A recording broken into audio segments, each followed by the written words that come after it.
اور قیامت تک شیطان انسانوں کے دلوں میں وسوسے پیدا کرتا رہے گا۔ اس کی کوشش یہی ہوگی کہ یہ انسان رحمان کو چھوڑ کر شیطان کی باتوں کو مان لے۔ حدیث محمدی صلی اللہ علیہ وآلہ وسلم ہے کہ خدا کا لاکھ لاکھ شکر ہے کہ شیطان کے جال کو وسوسے کی حد تک ہی محدود کر دیا گیا ہے۔ اس سے آگے شیطان کو بڑھنے کی اجازت قطعاً نہیں دی گئی ہے۔ حدیث پاک میں ہے کہ نبی اکرم صلی اللہ علیہ وآلہ وسلم نے فرمایا ہے کہ اللہ تعالیٰ نے میری امت کے لوگوں کے دلوں میں وسوسے پیدا کرنے کو درگزر فرما دیا ہے اور انسان کو نیک کام کرنے کی توفیق دی گئی ہے۔ مومن کے دل میں وسوسوں کا پیدا ہونے سے مومن کو گناہ نہیں ہوگا، بلکہ مومن جو نیک کام کر رہا ہوگا اللہ تعالیٰ مومن کو نیک کام کے بدلے نیکیاں عطا کرے گا۔ جو لوگ ہر وقت خیالات میں گم ہوتے ہیں، ایسے لوگ دوسرے کاموں میں سست روی اختیار کرتے ہیں، وہ ہر وقت وسوسوں میں ہی رہتے ہیں، وہ سوتے اٹھتے لیٹتے گھر سے باہر جاتے گھر میں داخل ہوتے ہوئے شریعت کے خلاف وسوسوں میں رہتے ہیں۔ اس طرح شیطان ایسے انسان کو کبھی بھی برے خیالات سے آزاد نہیں ہونے دیتا۔ وہ ہر وقت انسان کو شریعت کے خلاف بھڑکاتا رہتا ہے کہ انسان زیادہ سے زیادہ سوچے اور ہر وقت دماغی تھکاوٹ کا شکار رہے اور اس کو اللہ تعالیٰ کی طرف رجوع کرنے کی فرصت ہی نہ ملے۔ حضرت ابو ہریرہ رضی اللہ تعالیٰ عنہ سے مروی ہے کہ رسول اکرم صلی اللہ علیہ وآلہ وسلم نے فرمایا ہے، ہر انسان کے پاس شیطان حاضر ہوتا ہے اور اس کو ان خیالات میں مبتلا کر دیتا ہے کہ آسمان کو پیدا کرنے والا کون ہے، زمین کو کس نے پیدا کیا، یہ سارا نظام کون چلا رہا ہے۔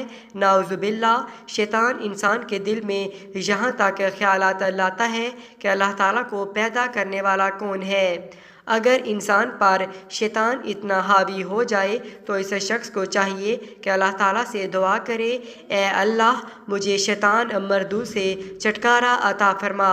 ایک اور حدیث میں ہے کہ حضرت ابو ہریرہ رضی اللہ تعالیٰ عنہ سے روایت ہے کہ رسول اکرم صلی اللہ علیہ وآلہ وسلم نے فرمایا کہ لوگ ہمیشہ ایک دوسرے سے پوچھتے رہیں گے یہاں تک کہ یہ کہا جائے گا کہ مخلوق کو اللہ نے پیدا کیا تو اللہ کو کس نے پیدا کیا؟ تو جو آدمی اس طرح کا کوئی وسوسہ اپنے دل میں پائے تو وہ کہے میں اللہ پر ایمان لایا۔ ایک روایت میں یہ اضافہ ہے اللہ اور اس کے رسول صلی اللہ علیہ وآلہ وسلم پر ایمان لایا۔ یہ بات یاد رکھیے کہ شیطان انسان پر اس وقت بہت زیادہ حاوی ہو جاتا ہے جب ہم اپنے ایمان کا دامن چھوڑنا شروع کرتے ہیں۔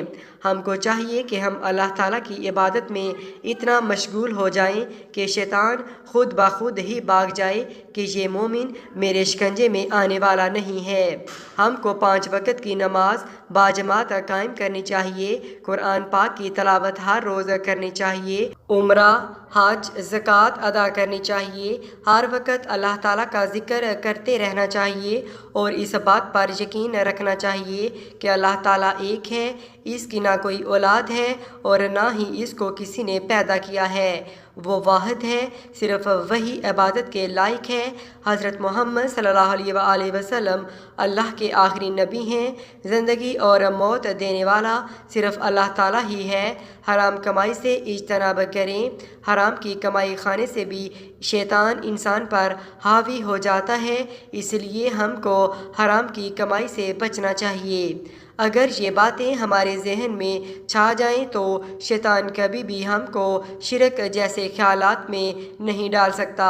ایک دفعہ ایک شخص حضرت علی رضی اللہ تعالیٰ عنہ کی بارگاہ میں حاضر ہوا اور کہنے لگا، اے علی رضی اللہ تعالیٰ عنہ، مجھے ہر وقت برے خیالات آتے رہتے ہیں، میں ان سے کس طرح چھٹکارا پا سکتا ہوں؟